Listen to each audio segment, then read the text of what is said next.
It's like Rogan, basically. But without being like, so have you done DMT like every 10 minutes? Have you hunted with a bow? Yeah, it's not like that. But it is just. It really occurred to me actually the other day how much it's sort of all. It's becoming a what is it? Self-parody. Yeah. Yeah. Like they're all like, yeah, I eat raw meat and I bow hunt. Yeah, you bow hunt. I bow hunt with my fingers. I kill things. I take a bear down with my eyes. You know what I mean? Yeah. And it's like, Yeah, they're all sort of merging. it's almost like he finds people that have superpowers. One guy went on, his superpower is like, I always breathe through my nose now. Did you see that one? No. Like, when we sleep, we breathe through our mouths, and this is where snoring comes in. This is where sleep. So what's he doing? Taping up his mouth while he sleeps or something? Yeah, he's basically Jacob Marley, the first ghost from fucking Scrooge with the fucking shit around his head with the little, you know. Fucking hell. Yeah, he's like, That's I just crazy. I taped my. And I think these guys have got wives and shit. Like, do you know what I mean? Can you imagine, like, Rolling over next to that. married to, you go Looking to like bed. a dude who's fractured his jaw. Right, you go Yeah. to bed and it's like, well, you know, strap on my fucking. Is it My head breaks. clean language? No, fuck it. Oh, great. Do what you want, mate. we have an explicit tag on everything just because we're adults. We've done our fucking growing up. So, you know, if you want to be a child and watch CBeebies, then watch CBeebies.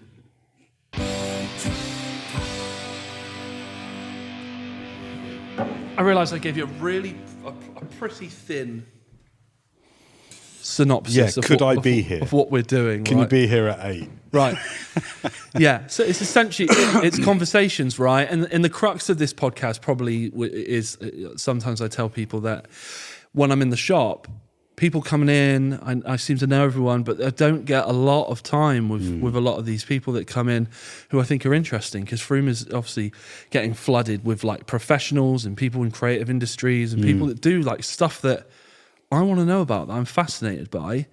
And so it's not like a Froome cast or anything, but I'm just interested in people that have ambition and are doing stuff that's interesting. And I'm just like, well, I want to pick your brains about it, but you can't always just like pester people to go and have a conversation with them. So it's like, well, we might as well make a podcast, and then that's my excuse to have these conversations. When did you decide that you were interested in other people to that level? Well, it just kind of came out of, you know, people have been saying to me for years, like, oh, Andy, you should do a podcast. And I think, okay, all right, well, I will, because I used to do radio. So I've kind of got that thing going on. And then Harry was like, Andy, I'm, you know, setting up a podcast. I've got all this gear. I've got this expertise and stuff. You know, we can create something really cool here, like really professional from the get-go. And he was like, I would like you to do the podcast. And then, so the idea sort of is born of that. So it wasn't me sat at home. It wasn't alien to you. You weren't like, what? I That's was weird. like, what the fuck? No, I you was were like, naturally like, oh yeah. yeah, I was like, oh, I was going to do this. Yeah. But I knew I'd have to invest a shit ton. Like, that's $2,000 of camera, $2,000 worth of cameras here. These are, what are these, Harry? 380, whatever? 380 a pop. It's a lot of money. And I don't have that amount of money to throw into a podcast. The only way I was going to do a podcast is if we were doing it like this. I wasn't going to do some half-baked talking to a fucking SM57 like this and Into your iPhone. into your iPhone and all that stuff. not That buzzing stuff that. is valid. Yeah. If the content is there, it's valid, I think. If what the people are saying is good. Well, you can ideally get you want past both, that. don't you? It's like if you have beautiful production values and it's bollocks, boring bollocks. Right, yeah. That's almost more disappointing. Yeah. Yeah, And we've seen, likewise, really profound but echoey in somebody's bathroom is like, oh, come on. yeah, right. Yeah, exactly. There's a middle ground somewhere. Yeah, we want Goldilocks principle here. Yeah, the Goldilocks. Let's get it just right. Yeah, and that's the thing. And we've seen a lot of podcasts that really focus on the exterior and think that, you know, if they have this, and this checked off because they've seen successful podcasts do it, but it's all just the superfluous. It's just the stuff on the outside. It's the bells and whistles. I think about that a lot, the idea that sometimes if you're only defined by what else you're seeing, then that's almost the opposite of original. Right. Because you're literally going, okay, we don't want to be that. We like that, but we want to have our unique spin on that. Yeah. And then you end up, it's like, where are you in all of that? Right. You've defined yourself by Other adaptations of everything else. Yeah, and it becomes this sort of lukewarm vanilla adaptation of something which is far more is executed way better. There's nothing new under the sun. So there's very, very rarely is there original ideas out there now. It's all pinched or, taken from other things throughout history. So we're not going in on something that's like, oh, we're going to be the most original, groundbreaking podcast. It's like, no, let's just do a good podcast. Yeah. If it's good, people will come and they will find it. And this is what we're finding. Or even just real. Yes. Do you know what I mean? Yeah. Like, I think people are craving real now, more than anything. Tell me about this. What are your feelings on this? And we've got edit control as well. 'Cause I see that smile, which is you say so you've said about real, but then it's what am I going to say that could get me cancelled kind of thing, right?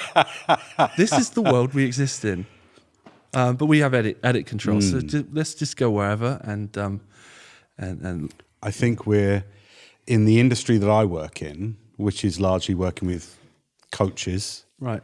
Life coaches and health coaches and coaches, and, everybody. Coaches who coach coaches. Yeah, exactly. Yeah. To coaches. Right. But I think there is some of the buzzwords in recent years has been authentic. You got to be authentic, man. Let your authentic side. And it's interesting to me that, like, the more you start hearing people saying that, I'm just trying to be authentic. It's interesting how inauthentic. Yeah. And I'm sort of fascinated. I'm not sure I get what's going on there. Right. Yet, other than that, we know when something's real. I don't know what it is, but I think it's like when you know someone's bullshitting you. Yeah. Which actually, as it turns out, human beings aren't that good at knowing when they're being lied to. Really? I always feel like I'm acutely aware of bullshit. If you ask most people, they'll say that. How well do you think you are at detecting lies? Right. They'll always go, oh yeah, I'm great. 80-90% of the time, really good. And as it turns out scientifically, especially the people that say that are usually around about 50-50. Interesting. It's about 50-50. Okay. Yet I think we have a nose for real. Right. For like, am I really seeing you now, or am I seeing layers and layers of construct, of facade, and kind of, I mean, even in this, right? We're sat in two chairs, we're 2 meters apart. We've got the microphone. It's very easy to go like, oh, I've got to put on the PR mask, or the I'm on telly mask, or I'm on the radio mask, Yeah. And I think I'd like to think we are good at spotting that. Right. Do you know what I mean? We're not though, because you can just see it in you see it in celebrity culture, and I guess the cancel culture stuff is like every other week or every other day. It's like, oh, I thought he was all right, and it's like, what are you basing that on? Yeah, very little. You're basing it on characters you've seen them play in films. You're basing it on promotional material for movies you've seen them being paid to do, where they're appealing to a certain audience. So when that fellow was interviewing Robert Downey Jr., and there was that famous moment where he was getting too close to the drug past, and you've seen that, and he goes, you know what? And he gives him. I saw it on there's a YouTube channel called Charisma on Command or something. Yes, yeah, I know it. Yeah, it may have been that one. It may have been a different one, but they break it down and they're like, okay, so he's like Downey Jr. has given him a warning shot here. Missed it. He's given him another warning shot with this look. He missed it. Then he goes for the jugular. He's out. You know, right? Yeah, we're done. And there's a part of me that's like, he will talk about that because it's there and there's money to be made in that. But he will talk about that. But you're not going to get him talking about that when he's promoting a Disney family film like Avengers or Iron Man. That's not the gig. So it's very, so people will be different things for different circumstances. Do you think we crave, I mean, we as in, I really mean non-celebrities, right? Non-global celebrities. Do you think at some level we sort of crave to sort of, that's why we love the dirt, right? That's why National Enquirer exists. That's why... investigative journalism. Yeah, it's why OK Magazine exists. Like, we want to know the dirt because... do we feel that brings us? Do we feel that brings us a little bit closer to them? It's like people will habitually say, "Oh, I saw like Hugh Grant was in town a few weeks ago." Right? I was in the bakery earlier that he went to, and I bought a sausage roll, and I was like, "That's not going to be all over Froome Times." No. And we're always like, what was he like? What was he really like? And I think that's the question we're all sort of subconsciously asking of each other as well. It's like, what are you really like? Yeah. And people want to hear he's the most fantastic, phenomenal human being I've ever met. Or it was incredible. But all the time you get, he's just a down-to-earth, nice guy. And people go, another man. People go, whose job it is to pretend to be somebody else. Right. Yeah. That's it. So why you're asking what he's really like is because all you see is him being someone else. But I wish I had the citing for this, right? But there is a study done with a particular species of monkey. I can't remember what, but a monkey that love grapes and grape juice. Right. And because of the way that monkeys organize in their troops, the lower status monkeys will trade their most favorite thing, grapes and grape juice, right? They'll trade it just to look at the photo of a higher status monkey, like the alpha monkey, right? Really? Whereas the higher status monkeys won't even look at a photo of a low status monkey, even if they're bribed with grapes. And I was like... they cannot be corrupted. Right. Well, then we think, oh, stupid monkeys. Yeah. And it's like, look at the magazine rack when you go into anywhere. Like, magazines are all, look, there's a celebrity, like we buy it because of who's on the cover. And it's, we're the same. We're the same. Hugh Grant was in town. And it's like, we're all trading grape juice for the chance to, I saw him leave. I was down a street and my friend, whose dog sometimes sniffs the butt of the other dog, that owner, they saw him. And it's like, we want to be close to these figures of significance. Yeah. And somehow that makes us feel safe. Yeah. They've proven this. They've proven in human beings, when you look at celebrity magazines, I can't remember the drug your brain, what is it? Dopamine or endomorphin or one of those. Right. Like it's just boof, boof. It's just put out when we're looking at photos of celebrities. It's the same drug that, like, if you're like, oh, I'm safe and I'm at home and everything's okay. Isn't that mental? That's mental. So we're hierarchical in nature. Hey, are lobsters. Which is, of course, a Jordan Peterson thing. Tell me what you like about Jordan Peterson. I've heard you talk about him a bit before. Well, I'm on the fence of Jordan. There's a lot of things I like about what he says, and then there's obviously the other things where I think, maybe you've come at this subject a little bit clumsy, but generally I feel a lot of what he says I find very interesting. I like to think for myself about it and think, maybe I agree with that, maybe I don't. But nevertheless, I like to listen to him. But my YouTube is an absolute Jordan Peterson fanatic. The algorithm is, I watch something, and if I leave it to autoplay, it just gives me another Jordan Peterson. Yeah. He's riding my algorithm. In fact, I've coined it, right? There's someone I see at work all the time, and her algorithm is the same, right? And I saw her a couple of days and I got Petersoned. Which is, you take your eye off the prize for 5 minutes and there he is on your YouTube. That's it. And you're like, fucking hell, he's here again.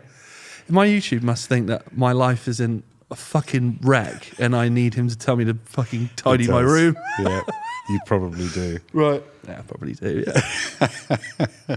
Well, I think it's like we're talking about what's real.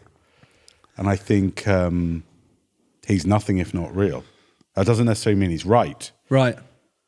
Yeah, and that's and coming from he's a renowned. Is he a psychoanalyst or psychologist? Are they the same thing? They're very similar, I think. But Lecturer, isn't he? If he spent his life trying to build people's or repair the self in others, he must. Well, you'd hope would have a pretty good grasp of his own self.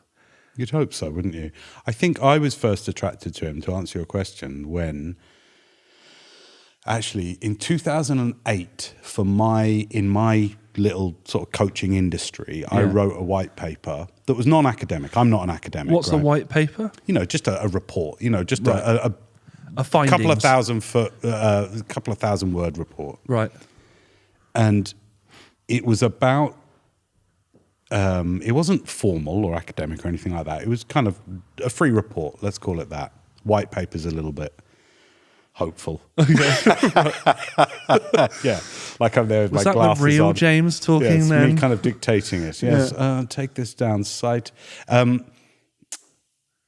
this was 2008, and I was making a comment on the coaching industry, and there's a kind of a branch of coaching and therapy called neuro-linguistic programming, NLP for short. Right. So you get a lot of, in kind of therapeutic and coaching circles, there's a lot of people who've been NLP trained, okay? And it's a series of techniques and things to help you.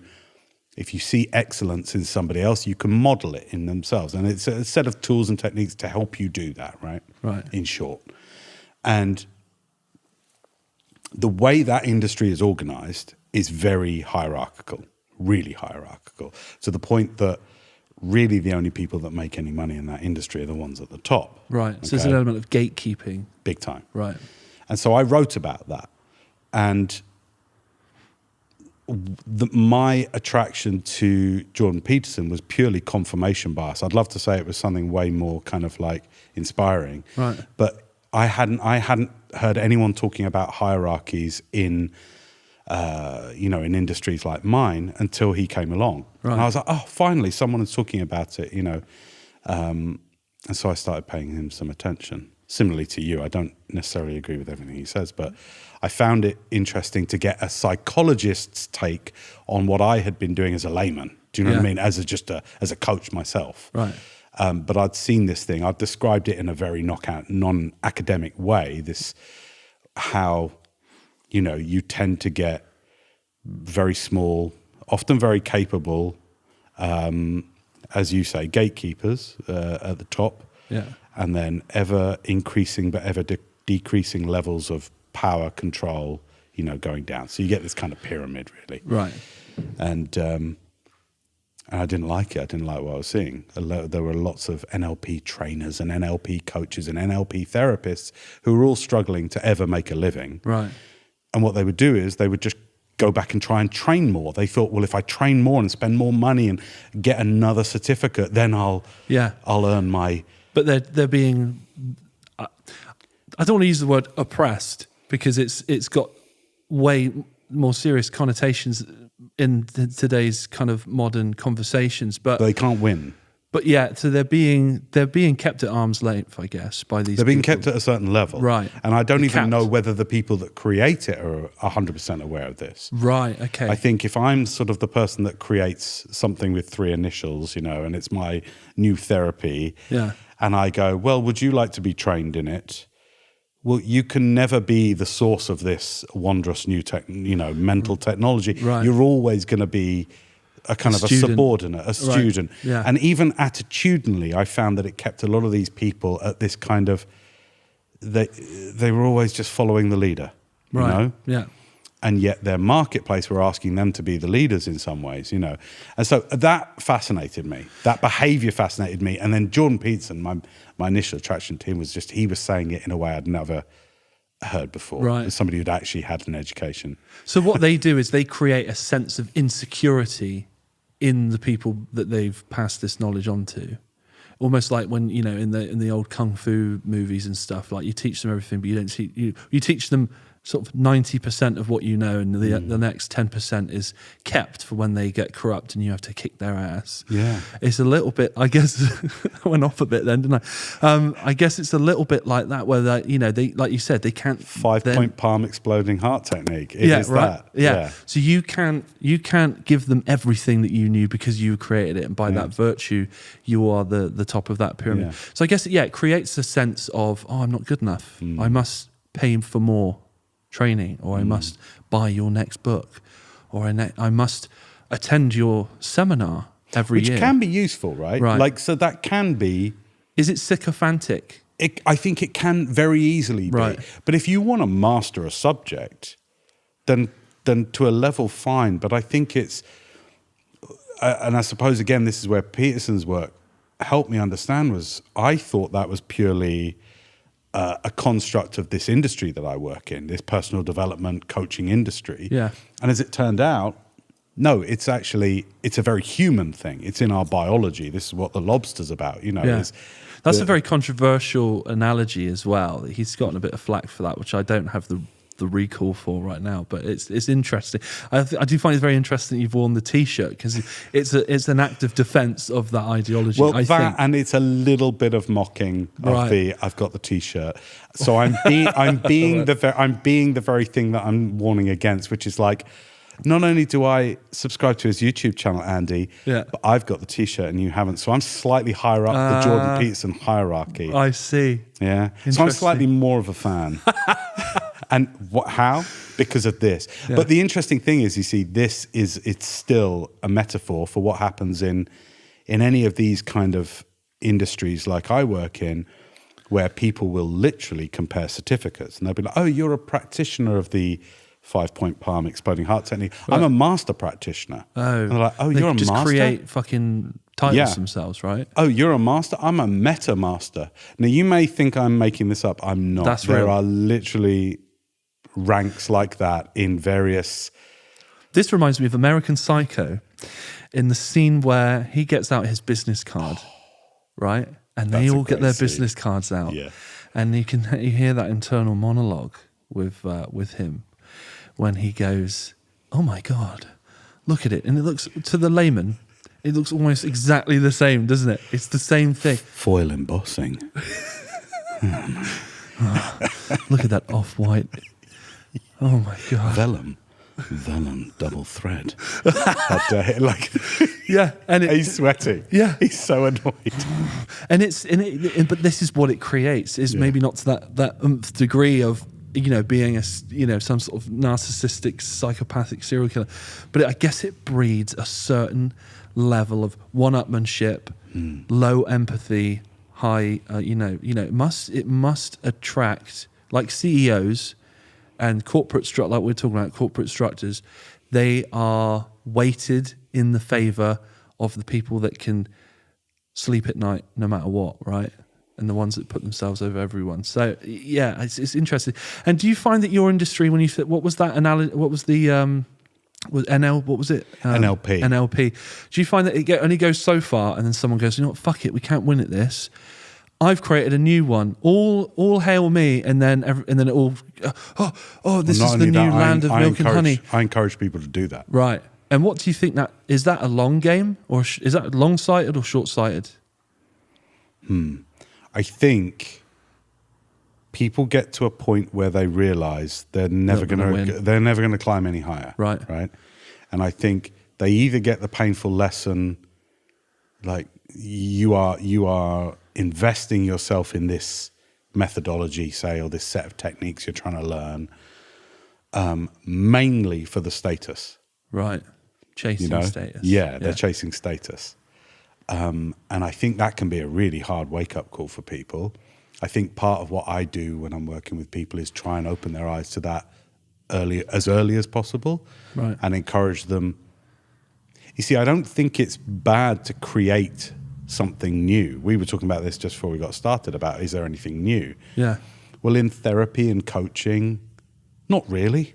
Right. There's adaptations, there's new techniques, people come up with new approaches and angles to long established psychological methods and psychotherapeutic approaches and all this kind of thing. But I think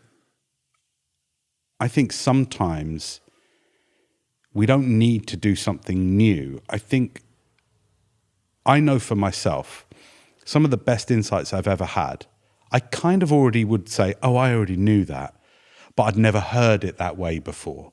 Right. And I think sometimes some of the biggest eye-openers are like, oh, I never thought of that way before. Right. You know, so I think sometimes just perspective shifts can be massively valuable. Right. So I'll encourage people to sort of like be like, but what do you think?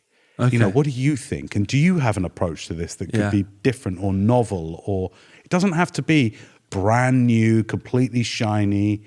You know. This is interesting. It's almost like a lot of that. Excuse me. It's all right. It's a bit like that sort of, you know, you're looking over your mate's shoulder at school. And you're like, well, what's he put? You know, it's kind of, no, think for yourself. You know what I mean? Where would you like to take this? Two things. Mirroring each other's body language. This is good. This is interesting. Oh, yeah. I just noticed this. Yeah, right on. We're equals, I think. Yeah. In this psychological game. This is good. This is mutual respect. I like it. The other thing is your role is a bit like Batman and Joker, because you need that structure to be the way it is, because you're providing the coaching to better yourself. So it's strange, isn't it? Because you're trying to push back against that as Batman, but Batman and Joker, they need each other to exist. It's 100%. It's interesting. No, well, I mean, this is the thing. Ultimately, it'd be wonderful if we could all think for ourselves. There would be no personal development industry, which is premised on other people being there to offer you their wisdom and their help and their experiences and the things they've been exposed to offer those to you so that you might get something from it. Right. But if we could all get it from inside ourselves, there would be no industry, would there? It would just be like, no, I've got this. But I think that's no different than like the old...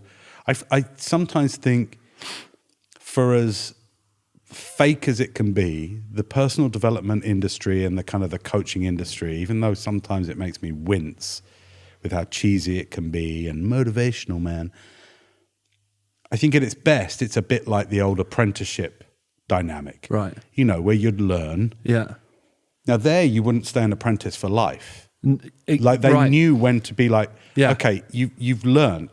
Now go and make the mistakes, or make the mistakes while you're doing that. And now, it's like you can only now adapt it and put your own, you know, take on whatever it is you're master once you've learnt the basics. Right. And I think what sometimes teachers, especially if they're profiting from it, do is they try and extend that apprenticeship for as long as possible. I see. Because if I get paid while you're my apprentice... Like the slow builder. Yeah. Like if I get paid while you're my apprentice by you to be my apprentice, then why wouldn't I keep you as an apprentice? That's the thing I fight against. Right. It's fascinating. So tell me what if you hand me your off-white foil embossed business card, what's it saying on it? What is the... It would say James Lavers and nothing else. It would all be on vellum. And, no, I'm kidding. It would probably just say business coach. Yeah. Which is usually how I'll describe my job to people. And I'm a trainer as well. So I run an online training company. Right. So it's an online trainer and business coach. Which is Lazy... Name of my company is called Lazy Coach. Yeah.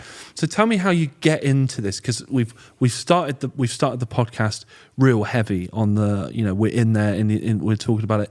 But now I want to get to, you know, I want to bring people in to the you know, how do you get your start? Where do you begin with this? You know, now you're sat. I think I saw on your Instagram that it's 10 years. Is it 10 years? What, since I've been doing in my business? Because there's an old picture of you and then there's a new picture of you, and you're kind of looking at each other, aren't you? I've been doing what I do online now. This is my 17th year. 17th year. Right.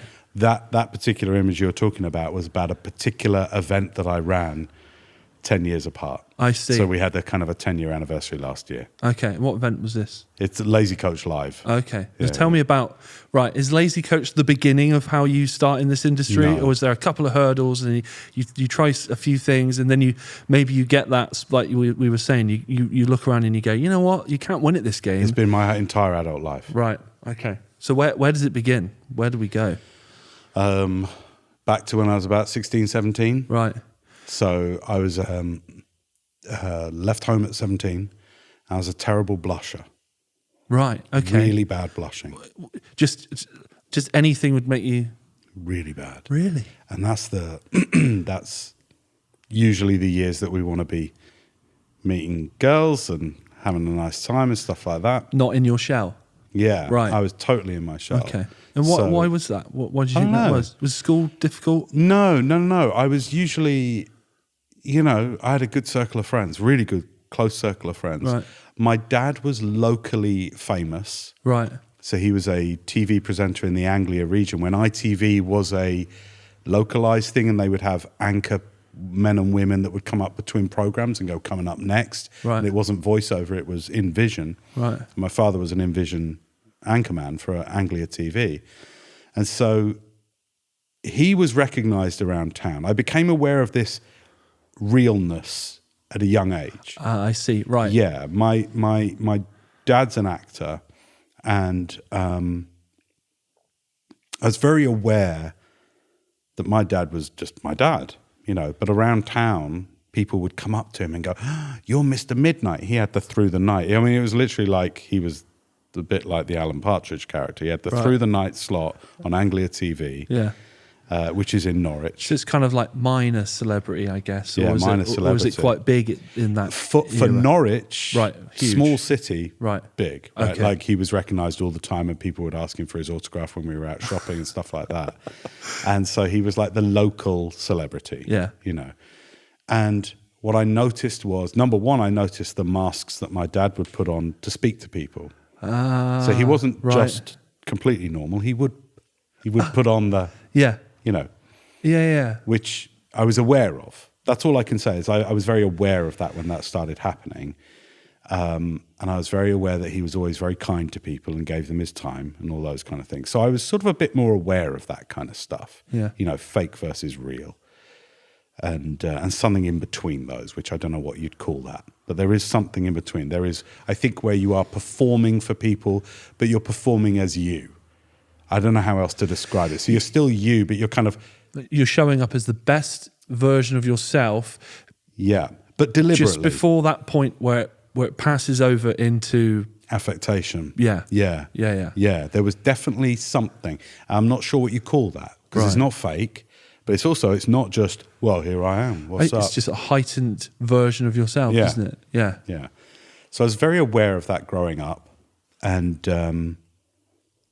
I think I never got physically bullied or anything like that, but I was always very confident.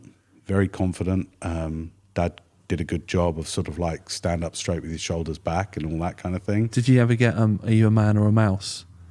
No. That was one from my childhood. Well, are you a man or a mouse? Really? Yeah. Man, you're showing them now, aren't wouldn't fly in today's world. You know what I mean? Like, that's toxic masculinity, Dad. Yeah, but actually, mice are really resourceful. They're much cleverer than you think, Dad. Yeah, the little bit of that would be coming out. But then it's kind of like, I guess it's when you see your kid and they're just being a bit dramatic about something. It's this kind of I guess it's a mechanism of being like, deal with it. Come on, man. Yeah. Deal with it a bit. Yeah, deal with it. So he instilled some good... I think not consciously, but just by him being him. He would always walk with his head up. He didn't hide his celebrity. Right. And as minimal and local as that was, he would, he always wore a jacket. He always wore a shirt and tie. So he was aware... Yeah. He was aware that when he leaves the house... there is no incognito. What I didn't realise is that that's the bit that I think I unconsciously modelled. Is just, if you're walking around. So I'm like a, 14, 15, 16, 17-year-old walking around with my head held high, feeling confident about myself and life. And what I didn't count on was that some people wouldn't like that. Right. Yeah. You know. Because they see power that they don't see in themselves. Like a self-power. They see an empowerment. Yeah. They see they see something in you, a security in you, an okayness with yourself that they don't possess, and they want to crush that and prod it. Maybe they want to turn it into reduce you to their level. Yeah, I think in some cases that's really interesting the way you put that. Yeah, they see an empowerment, and they maybe don't feel empowered, so they're like, well, actually, I want you to feel what I've been feeling. Yeah, and that's almost what I felt because they don't have the courage to lift themselves up, so they can drag you down to them. So some of them did that, and it worked. Right. So I ended up flipping and becoming very self-aware, very self-conscious, right. and very sort of like, oh, am I being okay, you know, and all this kind of thing. So around 16, I started really getting embarrassed really easily, right. which really is just a process of going inside your head and going, how do I look? Is what I'm saying, you know. It's an intense scrutiny, isn't exactly. The more you turn the spotlight inwards rather than giving somebody else your attention. On a micro level as well. Yeah. So I got this terrible, terrible blushing. Right. And so I started skipping school. I moved out at 17, so I had my own place. So I just wouldn't go into school. Right. So you still had enough of that about you to get your own place at 17. Well, Dad left for work in London. We were living in Norwich, and an opportunity came up for him in London. They moved, and I was in the middle of my A-levels, so I stayed. Right, okay. So it wasn't born of a... Got to get out of here. I'm going to fly the nest now. No, it was like, you've got to have your own place. Right. But as it turned out, I loved it. Right. Time to shit or get off the potty. Yeah, right. Exactly, yeah. But it was really, I loved it. I just didn't love how I felt when I was at school. And it got really bad.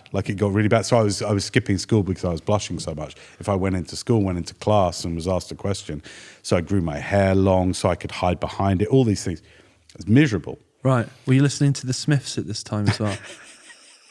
No, I was listening worse. I was listening to, what's the song that goes, hi, hi, oh, hi, what's that song? Oh, man, I don't, Return to Innocence by... Call in. Someone... We've got young Jamie Return to Innocence, whatever that song is. Right. Whoever that's by. That sounds quite chipper, that. No, it was very melancholy. It was like, all the Native Americans are dying kind of music. Do you know what I mean? It was sort of like... It was a protest song. Yeah. Right. It was Enigma. Right. Return to Innocence. That's it. Okay. Thank you. So I was listening to that kind of stuff and just bewailing the death of these beautiful, proud, majestic people and feeling, But so it was really bad. Now, the person that sort of saved me, as it were, was my brother, who's 2.5 years older than me, and still like one of my best friends in the world. And he was pulling all the girls. Right. Was very, very confident man. Yeah. And I was always like, why is he so confident? As it turned out, I would always see him like, what's going on? Because he's so close to you, genetically. Exactly. You're in the same house. Right. Why is there... Yeah, what's going on? Yeah, right. So I would always see him with one of these weird books. Now, this is about 1993. Yeah. Okay, here in the UK. 93, 94.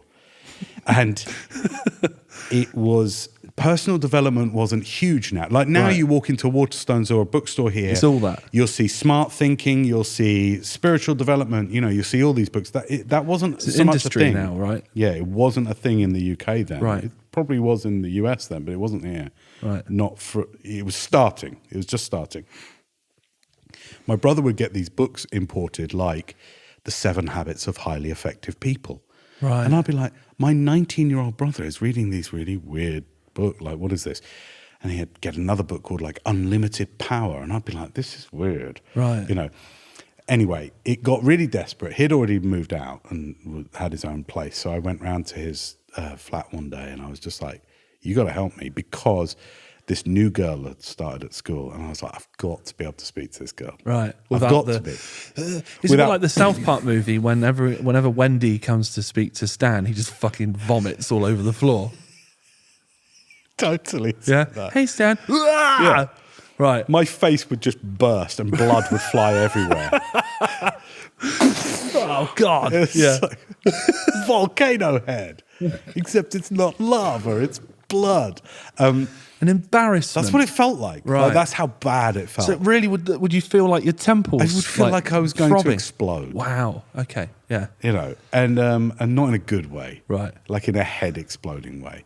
So I went to my brothers and I was like, please, can you help me? Is any of this stuff you're reading going to help me? Like, I don't get it. I don't What's get it. the key? It's all weird, but I don't care. I'll try anything at this point. Right. So I tried going into school drunk. I tried going into school high. I tried, like, none of it had worked. Right.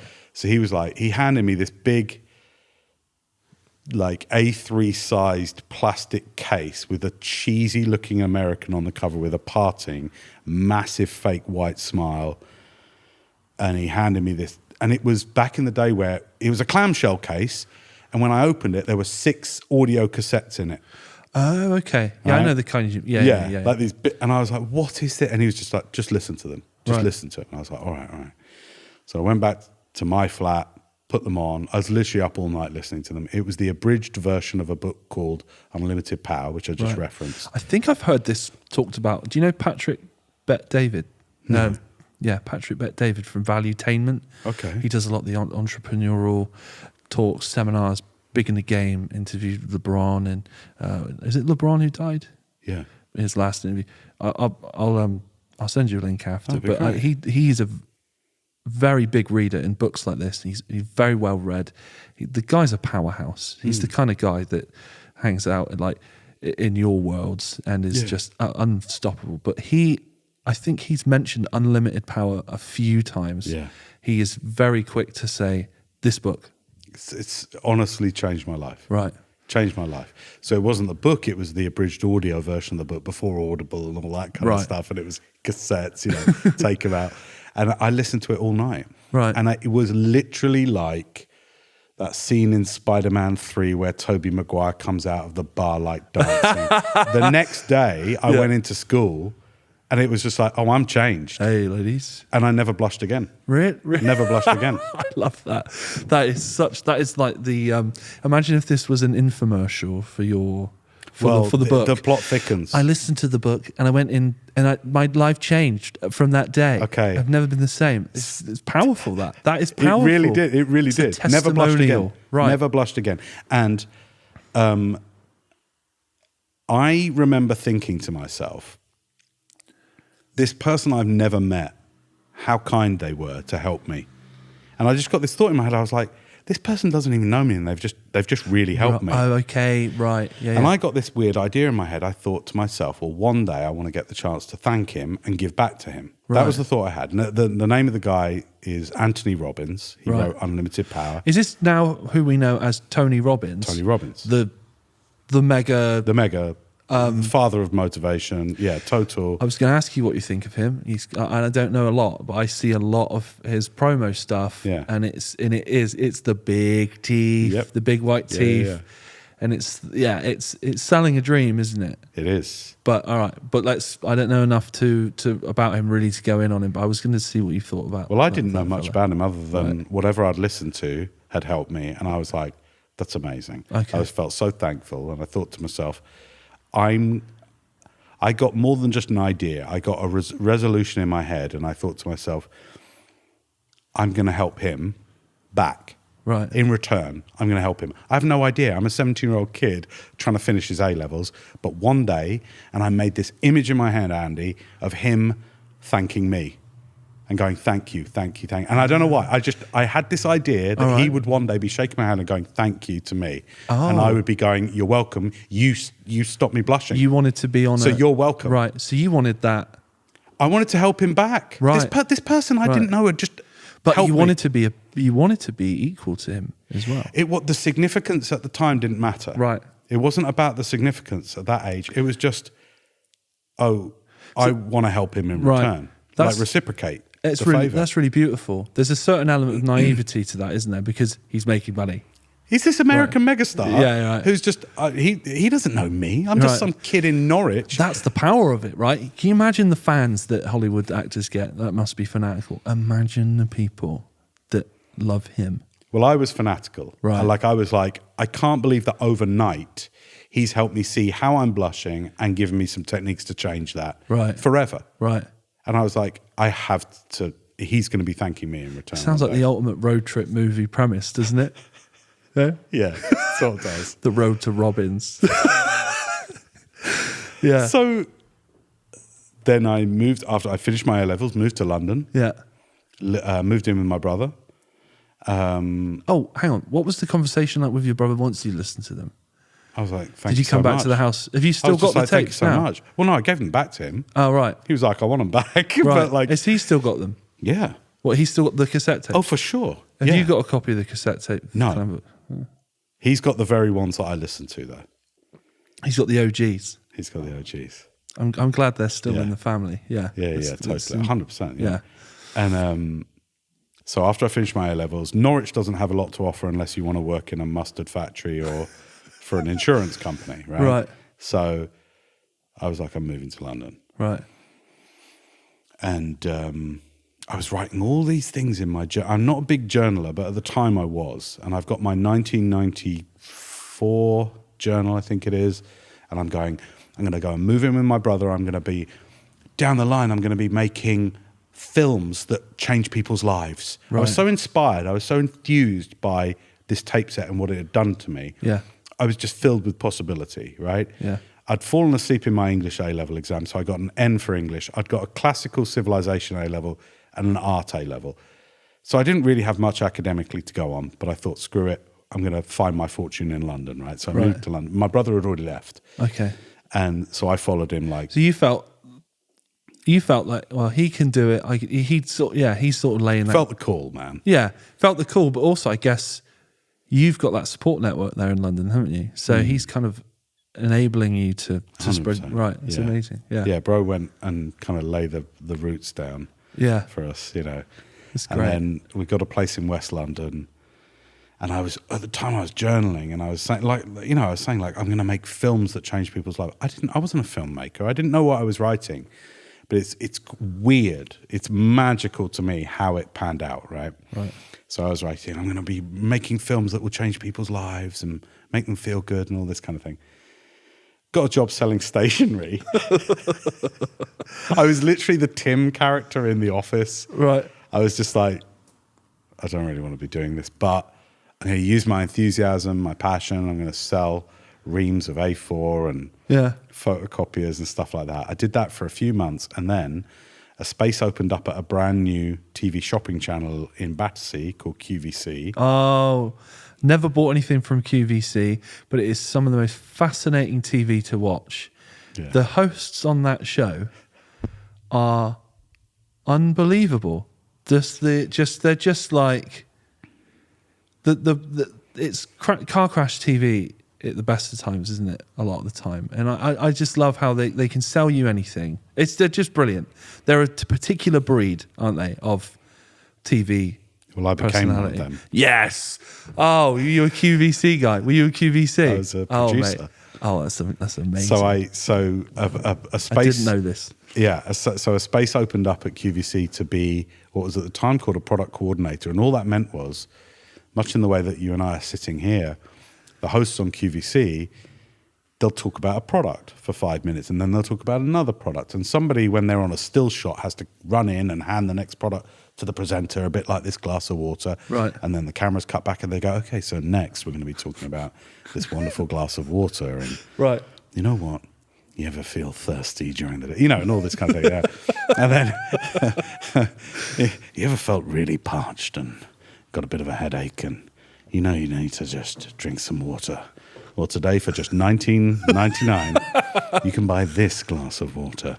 And so I got a job being the person who had to run in and put the next product in the presenter's hand. That was the first job I got at QVC. And that sort of took me studio side and sort of seeing how it all worked. And then over the ensuing years, I worked my way up to producer. Right. It took a while. Took like 4 or 5 years to get there. And so then I was, the organizer of the show and sat in the dark room in the gallery with the, like we've got now, the headphones and the microphone. You were God. I was God. QVC God. Oh, the power was so enticing. Close up on the watch. Close up on the watch. Parallel. Well, that's the director. Right. So as the producer, right, I would be saying this into the presenter's ears. Oh. So I had in front of me, Andy, right? I had like a computer screen. Okay. And it was like a ECG monitor. Right. So it was like going like this.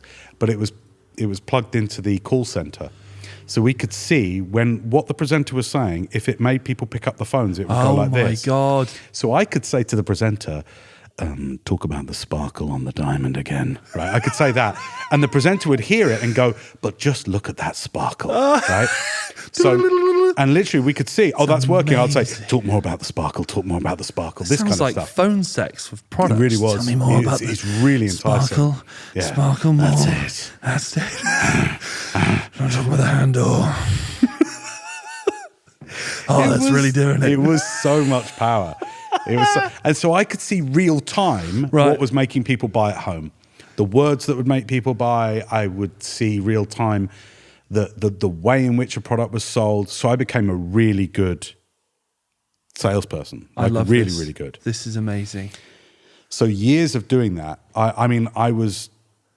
the idea to me at the time that you could influence somebody at a distance. So I was telling the presenter what to say, and the presenter was influencing somebody. Doris sat in her sofa hundreds of miles away. Right. To not just watch the telly. Like most of us. Good. That's nice. Well, most of us at the time, mid-90s, right? If you watch telly, it's like, how do you watch telly? It would just be like that. Right. Just sat there. No phone. Yeah. No phone. Just gormless. You just like, you didn't turn the channel. And it suddenly struck me what we were actually getting people to do was to be like, sit up, grab their phone, grab their wallet, and buy the thing on the telly. It's a lot of effort. Right. To get up, find your purse, get in the purse, get your tussle. Is it the debit or the credit card this time? Go to the phone, it's a big wait deal. in the queue. And then wait 5 to 7 working days to receive it. Right. To have it delivered, because it wasn't next day delivery back then. It's the first incarnation of impulse buying, isn't it? But you see, that was as fascinating to me as a stranger on a tape set just a year or two before saying, stand up and walk around your living room like you've got a cape on your back and you might feel a bit better, right? And it worked. Yeah. You know, that was as it, I became enamored by that influencing people far away. Right. And it's remained a passion of mine to this day. I love Which is what you're doing now, right? I guess so. Yeah. I love that idea. I love that parallel that you're seeing with the tape. And also, I just want to add, when I used to say to people, like, walk with purpose, like walk like you've got somewhere to be.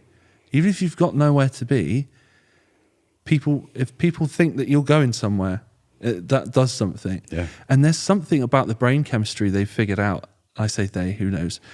These smart people that we rely on.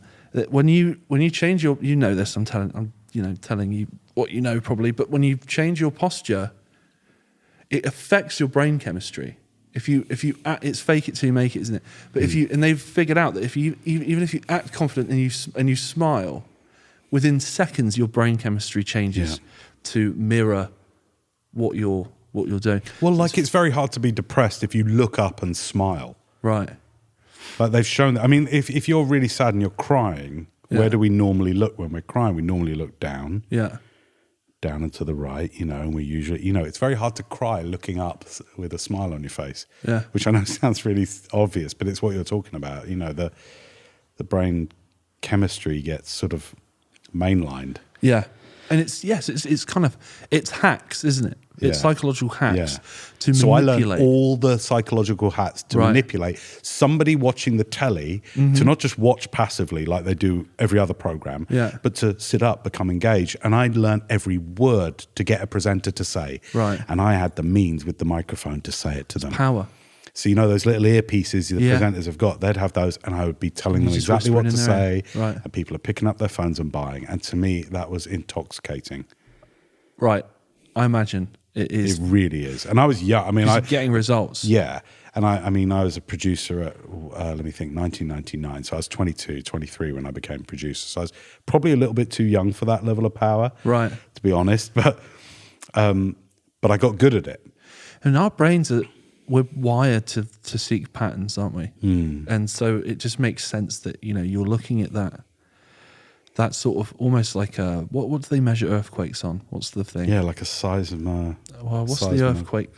Richter. The Richter thing, Richter scale, or, you know, you're watching those surges in. Yeah. Incredible. Talk me through some of the keywords. What would you say the top 5 were that really, really got the audience off? Do you know what? It's often the things, I always used to think it would be these weird sort of semi-hypnotic patterns, like if by now you realize that you want, you know, and all these kind of weird things. But as it turns out, the human brain responds really well to very simple things said repeatedly.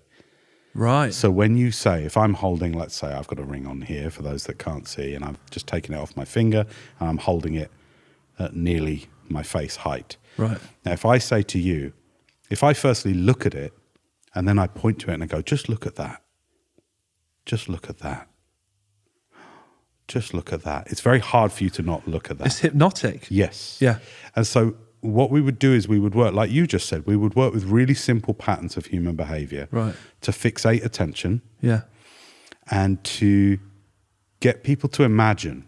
So say, imagine the next time you're out and you're paying for something. You're selling the house. Right. You're an estate agent. You're selling the dream. So you're out of the shop or the cafe the next time you're out, and somebody notices a ring like this, because they will notice this ring on you, won't they? I love it. And they'll be like, oh, where did you get that ring? And you know that little buzz you get when somebody notices you? It's intoxicating, isn't it? When somebody is like, oh, where did you get that? It kind of, you feel your feathers ruffle a little bit, right? Yeah, peacocking. You're going to get this feeling when you put the ring on. Yeah. Now, don't you want to just get this home and try it on? Why don't you get it home and try it on? I want to buy the ring, and I'm aware of what's going on. But why don't you get it home and just try it on? You could take it home and try it on. Try it on. Get it home. Pick up the phone right now. Get this home and try it on. So oftentimes what we would do is we would just create these little scenarios for people. Just little scenarios like, I actually now teach this in my online training company. You know, we call it scenario-based selling, where you think of a little situation where somebody might, because the great thing about this ring, those that are listening won't know this, but there's like a little slider on it. So it's like a little anxiety ring. You can kind of spin it around and play with it, right? Little player there. So the great thing is when you're thinking, if you're a great thinker, you might just spin it around, or if you're a bit worried, you can spin it around. And so what we might do is I might get somebody to fixate on that, and I might just say, you know, that's the kind of thing that's going to get noticed, isn't it? You know, people are going to ask about that. And for you, it's going to be a little thing. Yeah, and exactly, right? So you just... I love this. We'll create a little scenario that's very reasonable. We won't say, oh my God, this is going to get the attention of kings and queens. That's not believable. We'll just talk about how... You're talking to the layman. Do you ever find yourself fiddling and maybe you bite your nails? I know I bite my nails, but I haven't been biting my nails so much since I've had this ring, because rather than putting my nails in my mouth, I just find I can fiddle with the ring instead. Yeah. That's a little scenario. So you'll go there with me. It's easy. Oh yeah, I do. You know, I always play with my beard, or I'm always twisting my hair. Now I can do that, and it's sort of a bit more comforting. Yes. And so you just do a little scenario, and then you use very simple, repetitive language to get somebody to be like, oh yeah, okay. Oh yeah, sure. Take my money. So I got really good at that. Like really Sounds like good. it. I almost... To the point where... I went freelance, so I stopped being a sort of a staffer at QVC in the early 2000s, and I went client side. So I started working with some of the big companies. They would have come on, companies like Sony and Nintendo and Acer and all these. A lot of tech companies would come on to put their products on QVC. Right. Like it wasn't just TAT. To begin with, it was TAT. In like the mid early 90s, they didn't have a big product range, and people thought it was, you know, buying from the telly is a bit naff. Right. But as the years went by, they attracted huge brands. So now QVC, one of the largest electronic retailers in the world, they stock some of the best brands. Right. You know. When I said car crash TV, it's clearly not. I'm going to. Did you? No. I want to retract that because I wasn't aware of just how sophisticated what was happening there. But I've seen a lot of the bloopers. I've dropped the knife. I've dropped the thing. Great. That's great TV. But we could see whether it was working as well. Right. Now, what I love about that is it meant you weren't going blind. Right. Right. So we weren't doing it and hoping. So I would know that, if we gave that little scenario about the little fiddly thing, did that work? Like, are people buying based on that? If they weren't, we'd be like, change tack, let's talk about something else. Right, interesting. Let's talk about silver. So you can be reactive. Yes. And you're getting results in real time. Real time. And Argos aren't getting that, are they? No. At that time? Who's getting those? You're getting real time seconds feedback. So it teaches It's blowing you, my mind. And it's how old is that now? 20 plus years old. QVC 93 in the UK. They've been obviously when with the Reagan administration, he lifted the airtime limits for advertising on US television. So that's when in the infomercial. Yeah, in the early 80s, late 70s, early 80s, especially when Reagan came in, that was when really shopping telly took off. And then it came over to the UK, I'd say about 10 years later. They're about 10 years behind, you know. But it was so powerful. I went client side, and I remember one day I was representing a company called Arcos. Right. So I would start to train these companies' spokespeople that they were putting on air. I wasn't a trainer. I'd not done any training to be a trainer. They would just like tell us, here's our spokesperson who's going to be going on QVC to talk about the MP3 player. Yeah. Teach them to sell it well on air. So I would. Right.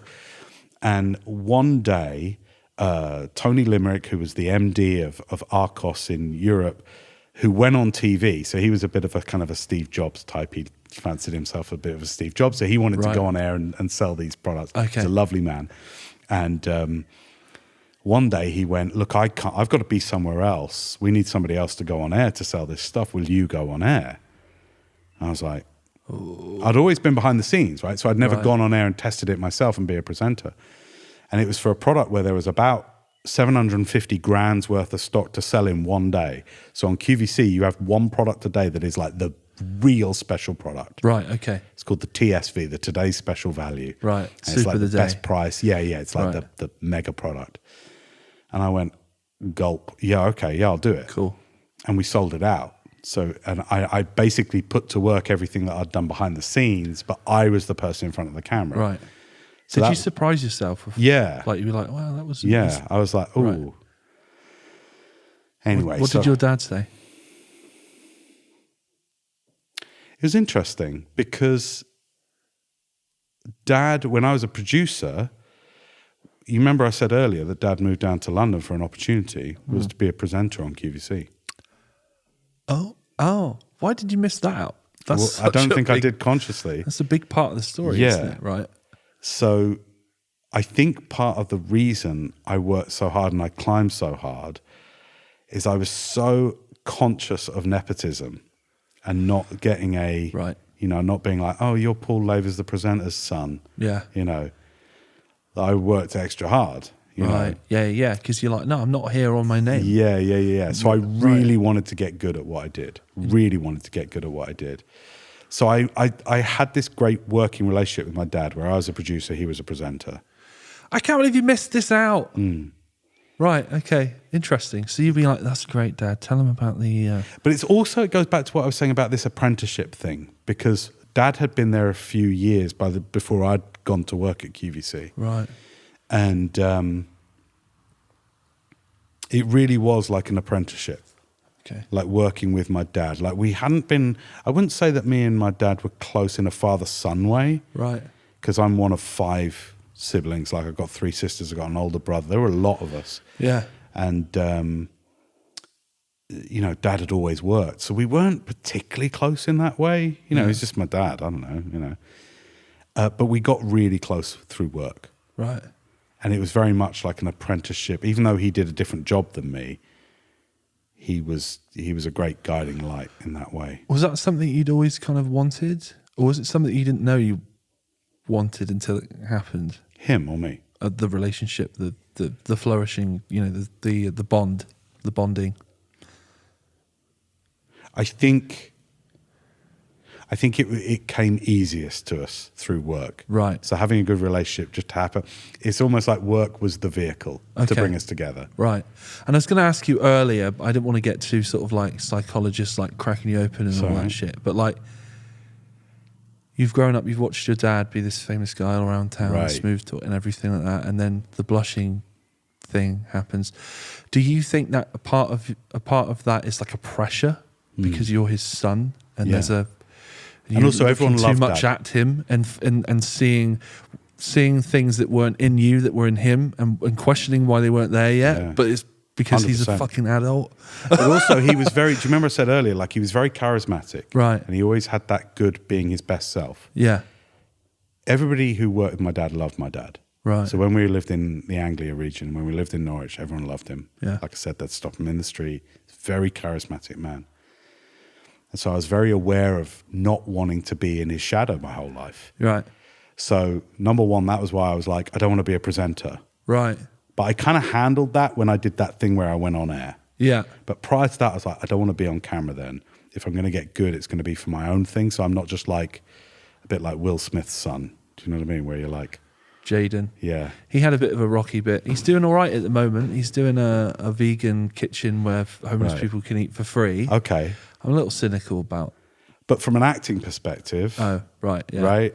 So I thought you meant his dumbass tweets. Sorry. His stupid I just tweets. didn't want to be like a mini dad. Right. Yeah, yeah. You know what I mean? Where it's just like, you're nearly as good as him, but not really. Yeah, because that's a competition that you can win in the eyes of others. But it's like almost biologically imprinted in us to you're not going to do that. Which I think is, and I'd like to explore this. I've asked some people as well, probably while at work, probably not the best place to do it. Is like, how did you feel? Is your dad still with us? Right. So I've asked people who've had sort of powerful or like big character sort of fathers. You know, how did you feel when your dad died? Did you suddenly move up into that space? Did you suddenly feel, I'm the man now? Is there one final part of our development where when our father dies, you become that thing, or is there always going to be that level of can't quite hit it? Do you know what I mean?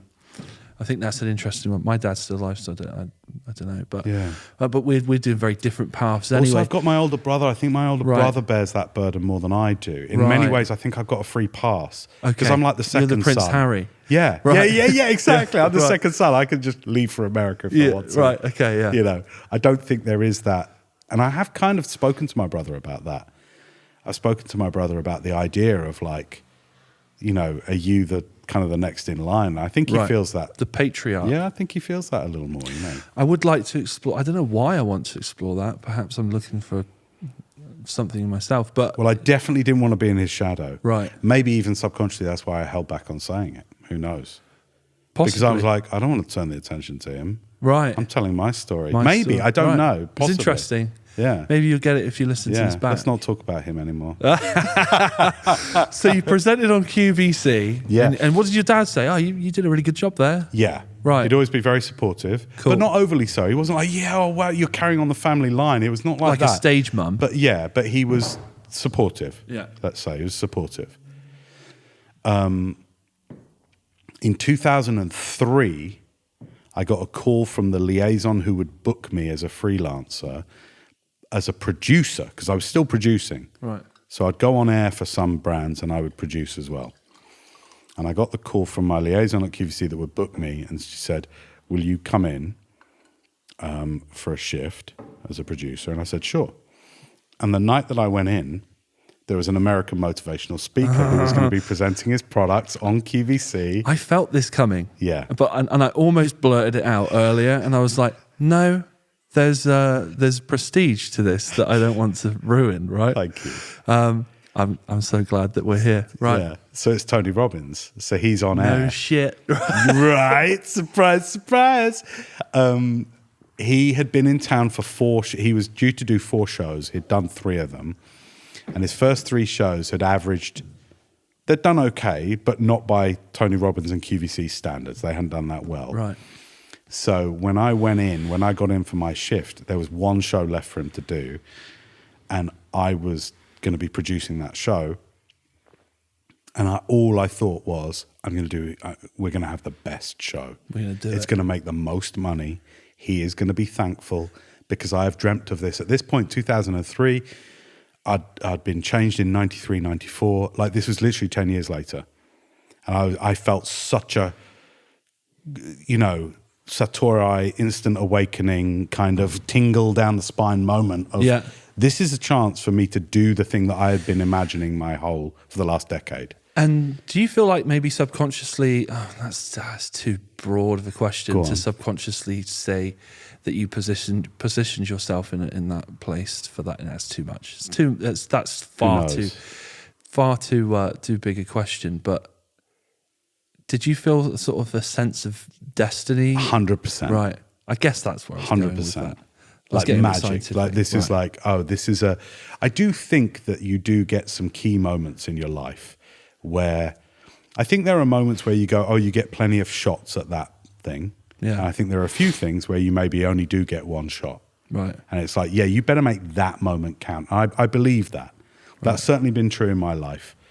I feel where, there's some things it's like, it's okay if you miss that one. You get another few shots at that, or you get unlimited shots at that, But I think things like picking the person you have your children with, you get one good shot of that, actually. Right. Okay. Because if you have kids with the wrong person, you can't go, well, let's just do that again. No, you've got children. Unlucky, I think there are other things where it's like, no, you better get that right. I'm a bit like that. I think, if you're doing a genetic collaboration, I love that. Right? Make sure you do it right. Yeah. Pick someone you feel is maybe up to scratch for you. Genetic collaboration. That's fantastic.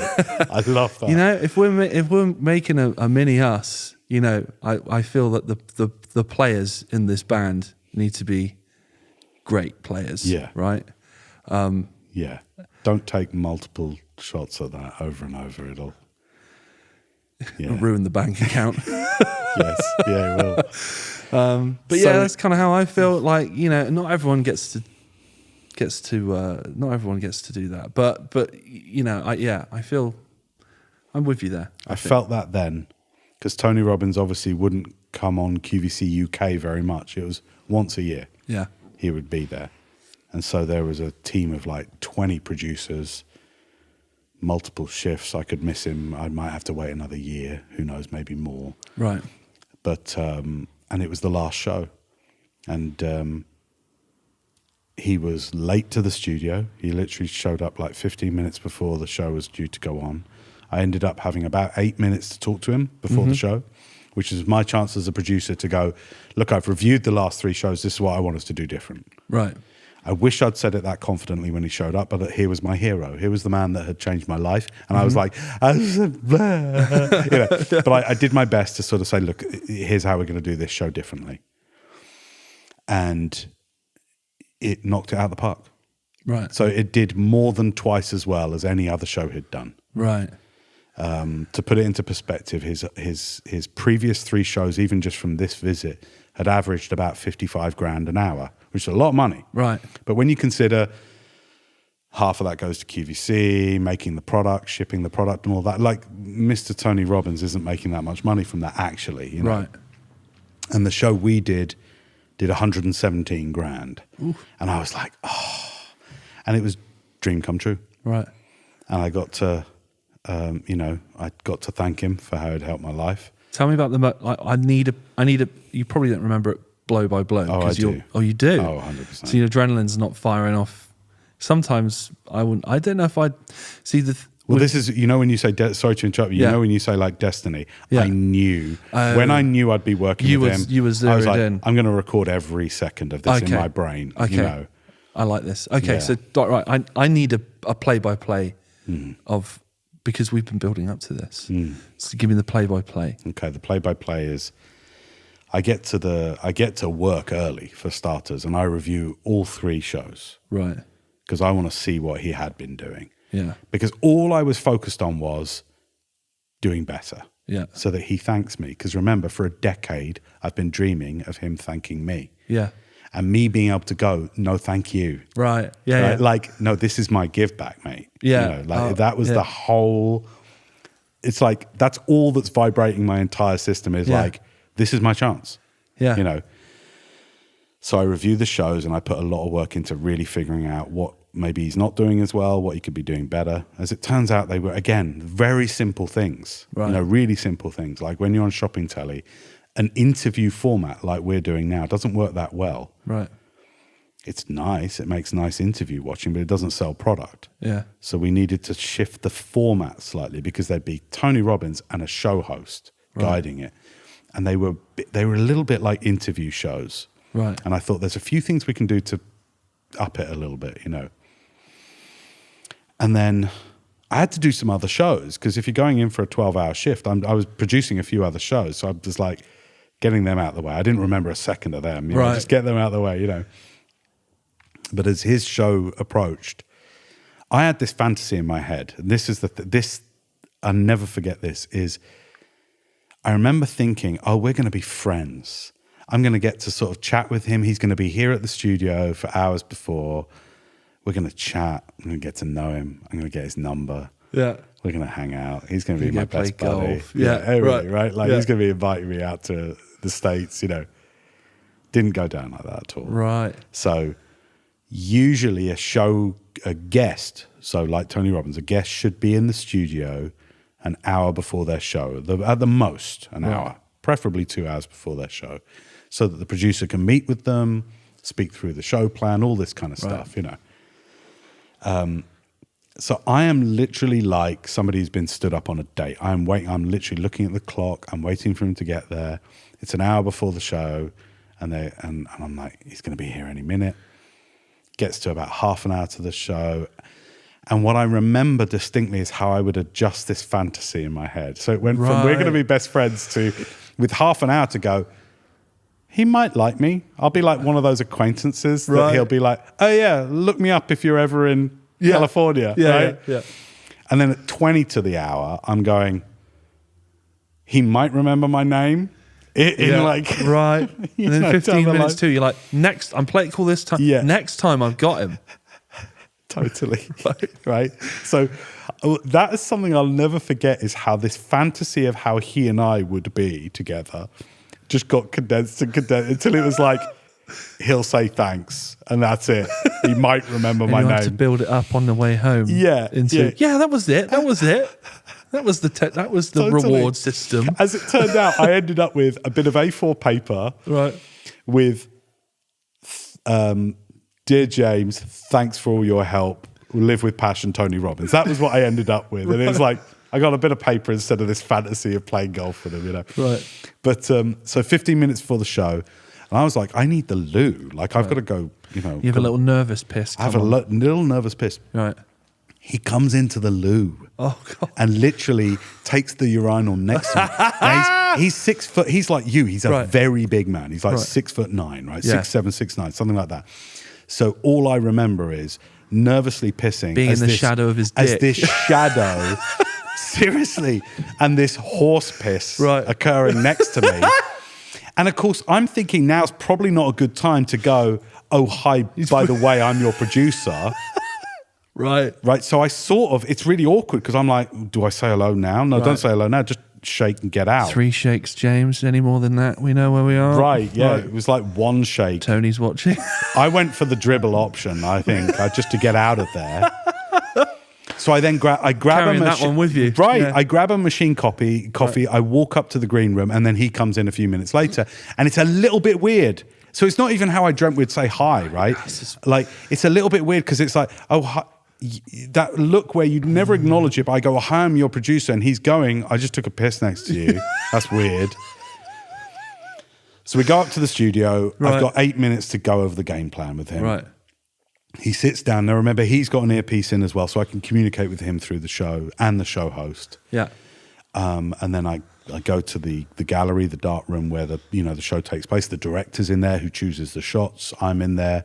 the PA's in there, the producer's assistant, you know, and a few other, the graphics people. We're all in this small room. It's filled with monitors, and the show begins. And that's when it is just execute the plan. Right. Execute the plan. Just do the things that you know are going to make this show better. Yeah. You know, and what was great was he was very good at taking instruction in his ear. Right. I imagine that would throw me off, because I don't want to go on a tangent too much, but I've played games of Call of Duty with my squad, and there's been a slight echo of what I'm saying in the headset. Throws me right off. Like I can hear myself coming back at me, or I can hear, throws me off. So I can imagine for me, trying it's very to present, familiar. Yeah. And there's you going, you know, welcome to QVC, blah, blah, blah. And then Tell them that it's a special offer today. I can't even do it, Yeah. right? Amazing. All right, okay, that's great. And that's a skill in itself. It's a skill in and of itself. Yeah. Isn't it? So yeah, let's just. So you see, so I can take your language there. Yeah. And just, you do learn to just like keep the mouth moving. Yeah. While someone's talking. It's weird. If you want to play a fun game at home, put headphones in and just tell your wife to sell the kitchen table or something. It's hilarious. Anyway, so we do the show. At the end of the show, he does everything textbook. At the end of the show, I look at the scoreboard. It says 116,000. I even remember, this is how much I remember every second. It said 116,902 pounds. That's what the show did. Yeah. And I just remember going like, done. Right. Amazing. So immediately after the show, I run back up to the studio and then stop just out the door so I don't look too desperate, and walk in and I go, that's great. I tell him the numbers and he goes, that's great. That's great, man. Yeah. I go, listen, I've got this A4 pad, and I was like, could you write a little? He's just like, yeah, there you go. And that was it. And then he was gone. I got a little opportunity at that point to just say, by the way, I've got to thank you. You really helped me when I was a kid. I had this terrible blushing problem, and unlimited power really helped me. And he said, great, man. You know, like he was lovely and busy. Right. You know, it felt very much like he was going on to his next appointment. Yeah. So he wasn't, you know, fully, you know, like, yeah, hey, let's stop everything. Let's you and me get to know each other. He was, you know, he was leaving the studio. Yeah. So it was, the meeting with him wasn't what I'd fantasized it could have been. Yeah. But the result lay a foundation for the rest of my career to the present day. Now, do you believe in never meet your heroes? Do you feel that experience? I do. Did you feel a bit empty after that? Did you feel a little sort of like, well, what now? What is my... Because you'd held on to that for 10 years. Yes. The idea of it, I held on to, and that I was on cloud nine for months afterwards. Right. I really was. Right. But in terms of him and my experience of him, he was very normal guy. Yeah. And this goes back to what we said at the beginning, right? It's like, well, why wouldn't he be? The real, He's a human. But there's the real, and I'd seen this alpha monkey in photo form. Yeah. You know, like the monkey. I'd given all my grapes to look at this man. Yeah. And then when I meet him, I'm like, oh, he's just a dude, and he pisses, and you know, and he doesn't really want to look at the picture of. Yeah, he's a normal guy. Interesting. I have a thing just like your thing with Dave Grohl. Dave Grohl's, Dave, and I've come close. Dave Grohl's drumming for me. Just, you know how when you hear your favorite band or whatever, the way that your ears translate it into your brain, it just makes complete sense, and it just feels incredible, just feels right. The same way as when you see someone and they're so beautiful, there's something about them that you have that moment when you go, oh my God, and you're like, am I in love? Have I just fallen in love instantly? They're very rare moments, but it's that what you're seeing, your eyes are translating that into something that your brain is finding very, very, very delicious, and it feels very right. Dave Grohl's drumming is that for me in Nirvana and stuff like that, and it's always been like you. One day I want to meet him and I want to say, dude, you don't know what you've done. Do you know what I mean? Like, thank you so much. Yeah. And I get kind of close. Like, I've been kind of close. One of my teachers when I was studying music at Bath College, she was teaching us PR and press and the business side of that stuff. She was Nirvana's PR agent, and she was the Foo Fighters PR agent. So that was like a an element of a degree of separation. Yeah. And I was like, oh, this Like is 1 degree. Right, this is the closest I've ever been to Yeah. Dave Grohl. But I wasn't even anywhere close. Do you know what I mean? She doesn't do the job anymore. But she could tell me stories. She could tell me stories about being on the road and the time that her kid bit his ankle and it was like weird, but like he was cool about it. And do you know what I mean? And like they were friends and stuff. And then a few years later, I'm back here in Frome doing the band thing. I've become good friends with Huey Morgan from the Fun Loving Criminals. He does the BBC Six show. He's playing Sick Ones on there all the time, making us his like track of the year so far and things like that.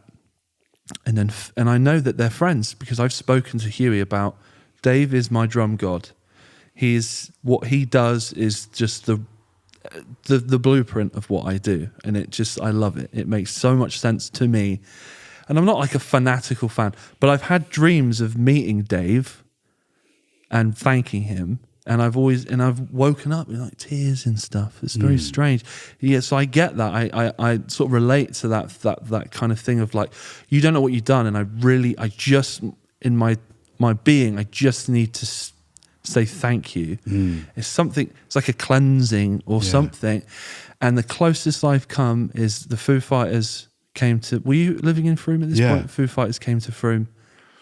I was thinking, I was hosting a rock show on Frome FM at the time. And I was thinking, surely I'll get an invite because I host the rock show on the local radio.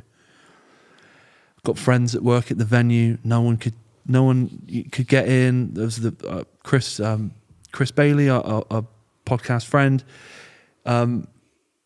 He was the official photographer for the venue. He was struggling to try and get in. It was that locked down when the Foo Fighters came, and he got to the Thursday before the show, and I was like, oh, for God's sake, I don't know what to do. Like, Dave Grohl is going to be in my town playing the venue that I play. Do you know what I mean? All my mates I know the venue like the back of my hand. I can get backstage in the dark. Do you know what I mean? It's like, and he's going to be there, and I can't get in because they've got all the fan club. They've figured out their postcodes and everything, and they sent those wristbands out to own. You know, very exclusive show. It wasn't even at capacity, the venue at the time. And I was like, fuck. So it gets to Thursday, and I'm getting a bit weird. I text Huey, hey man, you going to this Foo Fighters show tomorrow? And he texts back, oh shit, dude, I didn't know you knew about that. Is that like, that was supposed to be a secret? And I was like, dude, everyone knows about that now. And he was like, cool. And I was like, and he was like, are you going? Have you got an in? And I text back like, nah, man, I can't seem to find an in. And he goes, oh shit, man. And he's like, give me a call. So I was like, all right, give me a minute. I gave him a call, and I was like, I didn't really text him to say, can you get me in? But I was I guess I was hoping that he would try. And he goes, hey, dude. And I was like, yeah, I'm trying to get in. I can't. He's like, have you got an in? I was like, obviously, like, well, no. And he was like, all right, okay, I know we've talked about this. I know that you love Dave so much. He was like, leave this with me. Let me see what I can do. I'm not promising anything, because it was the hottest ticket on the planet for that day. And it was the next day. And he was like, I'm meant to be there, but I've got to go to London to be on the BBC the next day for a show. Leave it with me. I can't promise you anything, but I'll have a dig. It gets to the next day. It's Friday. I'm starting to see on Instagram and everything that, you know, there's trucks loading in, and the rock show is here, the biggest fucking rock show on the planet, with my man Dave Grohl is here. It's almost 12 noon. I haven't heard anything back from Huey. Phone rings. Yo, what's up, bro? How you doing? I'm like, hey man, what's up? He's like, yeah man, I got you in. I'm like, really? And he's like, yeah, I tried, I couldn't get you in, so I just rang Dave. And I was like, you what? He's like, yeah, I rang Dave. I told him I know this guy. He's a drummer. He's really good. Can you get him on the guest list? And he goes, yeah. Dave said, yeah. All right, I put the kid on my guest list. He's like, you're on Dave's guest list. And I was like, oh my Jesus Christ, you got a +1. Oh my God. And that's the closest I've come. Dave Grohl's put me on his guest list for the Foo Fighters show. You didn't get into the show? No, I went to the show, but I didn't meet him. But that's the closest. But you saw him? Yeah, I was there. Yeah. I was there at the wristband. I was in the queue. Everyone was out in the car park waiting. You know. I don't know if you went down to see it all. It was just like a mini festival outside because people were wanted to get in. They couldn't get in. They didn't have the thing. I was ushered into this shit. I was ushered into one of the queues, and this lady came down with a clipboard. She was like, "Which guest list are you on?" I was like, "We're on the Foo Fighters guest list." And she was like, "Okay, what's your name?" And I was like, "Andy Wrintmore." I was like, "That begins with a W," because people always get Wrintmore wrong. It's a silent W. She's looking through the sheet. Obviously, I'm at the bottom because of W, alphabetical order. And it's getting really tense because I'm thinking, oh, I'm not on it. I'm not on it. Like, there's going to have been some sort of fuck up and I'm not on it. And it's too late to call Huey and be like, Huey, I'm not on there. What's going on, man? Yeah. She gets to the last page. She goes, oh, yeah, ticks it off. Calm cool as can be. Hands me 2 wristbands. And I was just like, oh, my God. Here we go. But that's it. That's the closest I've come was this far away, you know. And then as I was walking out of the venue, I bump into Ginny, who taught me business, who's friends with the bands and everything. And I was like, hey, Ginny, what's up? And she's like, hey, what's happening? I was like, so you're going to go and take me to meet him then? Like, is this she was like, I would, but I'm going now. I've got to go. And I was like, okay. And at that point, no, I was kind of all right with it because I'd had a skinful. I was on party mode. And probably was not the best time to meet him, but that I feel like maybe that's as close as I can. What an amazing story, though. It's amazing, and it's almost a bit emotional. Talking about it because, I didn't really until we'd had that conversation. The parallels between our stories there. Deep down, do you ever feel a bit disappointed you didn't meet him that night, or have you kind of reconciled it? I always felt like, now there'll be another time because the band was doing good, and we continued to do well after that. We did even better after that. So, and I've got friends that've met him. So, but yeah, no, if that's all it is, I'm cool with that because there's no disappointment with meeting a hero. There's no like, hey man, I've built this thing up. Like you were saying, like I built this thing up. I want to say thank you, and then he just goes, cool man, cool. Yeah. Hey, do you want a picture? Yeah. And then he's gone. Because I'd be a bit like, oh, right. It's almost better to hold on to that. It's better in my head, I think. But just putting me on the guest list, him calling someone and saying, put Andy Wrintmore on the guest list for me, please. That's fine with me. That's it. So showbiz. It is, right?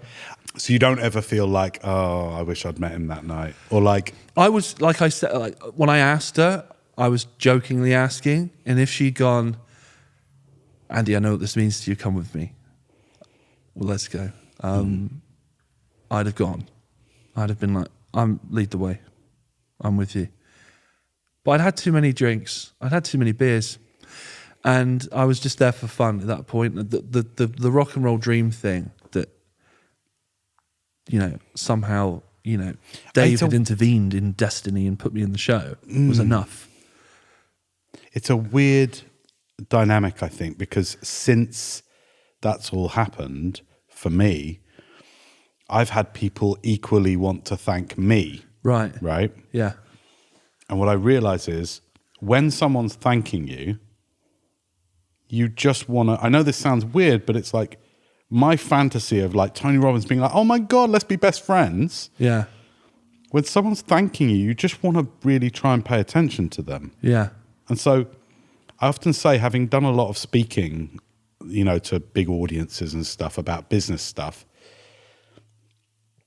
they always say the first time you go up to speak, try not to be put off by the audience, because an audience that are listening and trying to learn from you tend to look the same as an audience that are confused. Right. Like people, when they're listening and learning from you, they're studying. Yeah, right, they've got a furrowed brow and they look a bit pissed off, right? Right. But they're actually interested. Right, yeah. And I think it's the same when you're thanking somebody who is like a hero. We sometimes think, oh, they were a bit, they're a bit just like, oh, no worries, man. But it's actually when someone's thanking you, I've noticed this in myself, is the best I can do is just be like, try and be present for what they're saying and nod and go, like, you're welcome. Yeah. It's like, you don't want to be like, hey man, it's a weird dynamic because you're receiving something. You're receiving a thanks. And so I think that reception can sometimes be, underwhelming. Right. Do you know what I mean? I've been on the end of that what you're talking about, someone thanking you. When we were heading into lockdown 2, I felt quite strongly. Someone messaged me and was like, Andy, we're going into another lockdown. You're the deputy mayor. Where's the leadership? We need, what's going on? And I was like, this is a really, really great point. I should say something, or the mayor should say something. We need to put out a statement or something, right? And so I felt inspired by this. I went away and I penned an open letter to Froome, and it went on all the boards and it got shared on social media. And it was essentially a pep talk for the town with a bit of heart and a bit of soul. And it was coming from a real place. But there's ultimately aspects of that kind of public face thing that we've talked about a little bit, because you're the chains. They are your mask in a way, or they filter out the things that need to be filtered. That's interesting. You know what I mean? Yeah. But most of when I'm inspired to write, and I'm not going to call myself a writer or anything, because I find writing really difficult. The act of sitting and focusing and applying myself to doing it is very difficult. But when I get it done, I tend to get it right, I think, when I really want to say something. And so I penned this open letter to Froome, and it was like, had a lot of links and things to Women's Refuge and Samaritans and things like that. And it was like, look, we can do this. That's, a pep talk, basically. It was a motivational letter to the town. And and people liked it, and people said, thank you. I thought that what you said was really great, really brave, and thank you for it. And then there was a few people that really came to me and were like, no, thank you. That really helped. And there was one guy in particular, a South African guy, who I hadn't seen for a long time. He moved to Trowbridge. And we always got on when I saw him in the shop. It was always good. It was always nice. But he came to see me and he was like, Andy, I read your thing in Trowbridge and it really hit me really hard, and it really helped me. And he said, I've read it a few times and I always think about it when I need to. And he says, every day I've sort of felt you telepathically. Oh, wow. In this way. And he said, I wanted to come here today and say thank you. And he was, hitting his heart and everything. Yeah. Really earnest, bearing his soul, full vulnerability. And it was like, wow, like it's such a strange feeling, because there's an element of uncomfortableness to it, isn't there? Because there's a part of you that sort of imposter side of you goes, oh, well, it's just what, maybe Also, you're not writing it for that. Like, you haven't got that in mind, were you, when you were writing it? Like, I know, I want people to come up and thank me. No, exactly, right. Yeah. It wasn't a virtue signal. It felt like duty. Yes. Yeah, and so he was very, it was like, I wanted to thank you for that. And he meant it on an emotional level. And I had to stop, and I had to just let him express himself, take it in, slow, match the rhythms of his voice. Because I just didn't want, the last thing on earth I would have wanted is for him to have walked away and felt like, oh, Andy was just really fucking, it's a huge honor to receive that interaction with another person. So yeah, I've been where you are, and it's really important. You can't do it for everyone if you're Brad Pitt or whatever, or Tony Robbins. But yeah, like you're saying, I think it's really important to listen and just try and just for that person, because you have no idea what that means to them. Maybe you could never feel that, and sometimes have a boundary as well, because I've had situations where somebody will thank me, and then they may start to tell a story. And it can be lovely. Yeah. And there are times I've found where it's important between accepting a present, accepting the gift of the thanks, and being like, this is lovely, thank you. Yeah. And taking it all on. You know what I mean? Yeah. I don't even know whether that's the best language for it. The emotional, yes. It's like, can I take the thanks, but I don't need to take... Like an empath, like empathetic. Yeah. You feel there. We can all, well, not all of us, but I think a lot of us can do this. Is you take on a bit of that burden because you feel like you should share it a little bit. But yeah, I know what you're saying. There's what at some point, some of that comes at a cost to yourself, right? Well, and to your ego, right? I found like it can because of what we're saying. Like when you're writing the words, or when I'm on a stage saying, you know, about how you can improve your business, which is quite mundane, really. Right. But that can affect somebody so deeply. Well, my intention, I'm not sharing what I'm sharing on a stage or in a video or whatever, with that thanks in mind. Yeah. You know, just like you weren't writing your piece with those thanks in mind. Oh, this is going to get me the thanks. You know, this talk's going to, No, yeah. But there are people that I'm sure that are like that. You know, and then when they get it, they're like, oh. We think we can see straight through it, but maybe we can't. Maybe we can't. Yeah, right. maybe we can't. Yeah. And I think the cost can be to your ego, where we're battling self-grandiosity. I don't know what you think about that, but like how easy could it be for you, for example, to believe like you're changing lives and every single day at this enormous, grandiose level, like the gentleman that you just talked about, like everyone's being changed like that. And like how then that would shift the entire way you would communicate. I think that's when we see somebody go to the dark side with their ego. And I guess there's a part of that where the individual then begins to feel like they're owed that. Ooh, like they're owed that. I like that. There's a bit of entitlement that can then come. And then you only start measuring it in thanks. Oh, yeah. Rather becomes a currency. Yeah. Right. Do you think? Whereas I only saw it as a validation of what I was doing was the right thing to do. Or I did it well. Yeah. Which I think is the healthy way. I like the word when you just said duty. Yeah. And I think that's not a word that's used that much these days. Right. Yeah. It come from an inspiration where it's like, you know, and it's like, it gnaws at you all day. We took on the burden of responsibility. And you go, well, I'm going to do it. Yeah, we need to do this. Yeah, I'm going to do it. I'm going to do it. And I was stuck at work and I was like, no, I just need to go now and I want to do this now. Like, I feel like this needs to be done right now. And I couldn't do it like right now. I went and sat on a bench on my way home from work, thought I was going to get like in my notes and do it. Started raining on me and shit. I was like, fuck's sake. You know what I mean? I was like, I was like trying to get to, I wanted to give it every chance to be as good as it could be. I was trying to find the spot with the view and the music and it raining. I was like, right now I've got, you know what I mean? Because there's so many distractions at home. But yeah, and I did it and it was good, but crazy. It's and also when I announced being the mayor, this nice picture of me on the steps and like the chains and everything, it got shared. It went so viral. I can't even tell you what the reach on it was. It was insane across all platforms. It almost got to the point where it almost dissociated a little bit from the guy on the screen that I was being bombarded with, which was me. And it was almost a bit like the ego was like, let's detach from that. Let's detach from that. This would be healthy to detach from that. That does sound healthy though.